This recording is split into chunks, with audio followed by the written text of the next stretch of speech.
The first thing I like to talk about is the chatting, right? Because that has been a thing. What's the main bottleneck in chatting so far? What would you say? Basically, trying to get more whales. Yeah.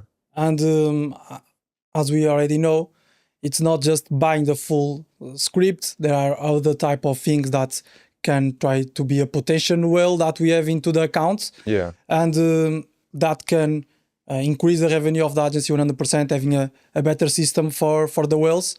So yeah, that's something that I need to work into it. We already spoke about it, already have the system. And yes, that's the main thing that we have as a problem into the chatting, I will say.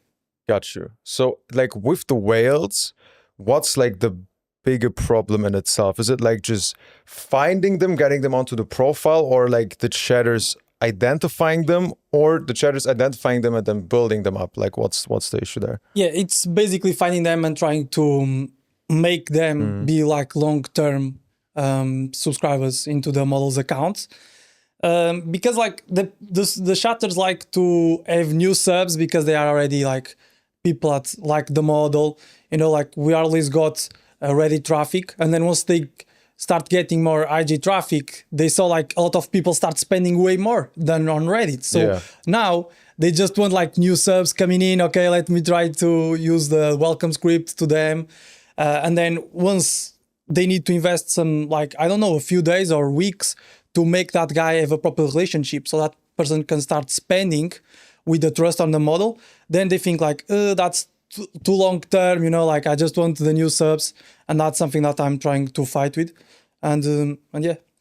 Got you. And like with the whales in itself, let's say like before your chatters find someone who's like spending a fuck ton of money, like what was the system behind like them identifying it so well and then like kind of building this relationship up, you know? Like we didn't have a proper system. That was the problem, and it's the problem.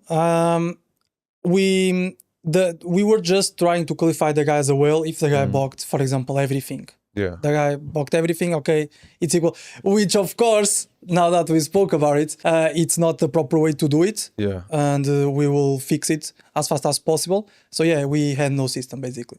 Got you. Yeah, and that's like the main thing, because obviously there's like two problems attached to this, and like one is the chatter instruction itself, that obviously they shouldn't chase new subs, because it's like ideally you communicate to them that, bro, like these whales, they're gonna pay your rent. Like talking to like 50 new subs today is gonna make you what? Like you make a couple of sales, you have like one $15 video and you get your 10%, 3% on there, right? It's like, yeah, like you want me to pay your 5-cent commission over crypto? Like, what do you want? But it's like, that's the best position to be in as a chatter. If I was a chatter, I'd be selling to whales all day, right? So we have the communication, but the system we talked about was like, first of all, how we identify them. And like for us in the agency, it's like, they only need to have like 1 of 4 triggers. They don't need all of them, because like, that would be too perfect. You know, if someone comes in like, hey, I'm a billionaire and I love to spend money and like, I never want to meet you. It's like, well, that might happen, but it's probably not going to happen. But the main thing we look for is just one of the things he needs. And that's either like, for example, the financial situation. So one trigger could be he's buying the one first script without complaining, right? Even, well, not complaining about price. If he's like, hey, I want to see something else, cool. But okay, he spent like $300-400. He didn't complain about price once. Like, interesting. Or like that can also be that he has a high-paying job. He says he's a stockbroker, or I don't know, he's running Club 17, you know, jobs where we know the people are ultimately rich. No, but that's the one. Or the emotional side even. Like even if he doesn't have the money and you say, okay, he's super invested. Like, oh, I love you. I want to spend time with you. And they're like, well, he might not have that much money, but he's still a whale. You know, he's going to spend everything on you.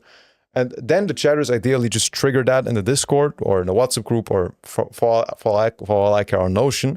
And then you can just put like the cycle in place, which, I mean, before, did you have a cycle like the one we talked about in terms of like what you run the big spender through everything, or like what were the chatters instructed to do? Like no instruction. Basically, we try to have like some tricky things, but it's basically everything on feelings. I feel like this guy might spend, or I feel like I need to do this tricky thing on him, for example. But there is no actually system. And that's something that we are leaving money like 100%. And I think that will, just even that will increase the revenue 100%. It's impossible to not increase the revenue with that. So yeah, we had no system basically. Yeah, I got you. I mean, and again, like I would say like you or me, like all of us, we wouldn't need a system because we know how to talk to these people, right? Like we have that. Yeah. We've talked to them long enough. It's just like at some point, you know. But especially for the chatters, like ideally we want to give them like an idiot-proof system. So like if you gave a monkey a keyboard, he could get at least like $2,000 out of this guy, right? And like the cycle we always put the guys through is like we talked about, right? First we start with the framework. So we try to give him an understanding of why he's spending money. I think most agencies forget that. They're just trying to sell PPVs, and then the guy wakes up one day, it's like, man, I spent like $5,000 on this chick. and like I haven't even met her once. Like this has to be a scam, right? It's like, all right, fair enough. But the mistake is not like that you sold too much, it's that you didn't give him the understanding. It's like, if I told you like, bro, you have to go for a run every single day in the morning, you'd be like, nah. You know, like at least you wouldn't do it. But if I told you, hey, bro, like I'm going to give you $1 million if you go for one run every 30 days, you'd be like, all right.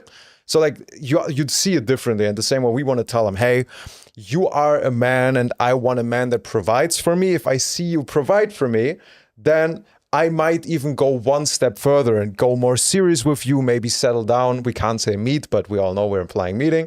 And then he knows, like, once he spends money, we can tell him, oh, I love how you provide for me. You're such a provider. I've never met a man who's so providing. And then he's like, oh, yeah, I'm a provider, you know? Then he can cope himself into it, but we have to give him, like, the direction.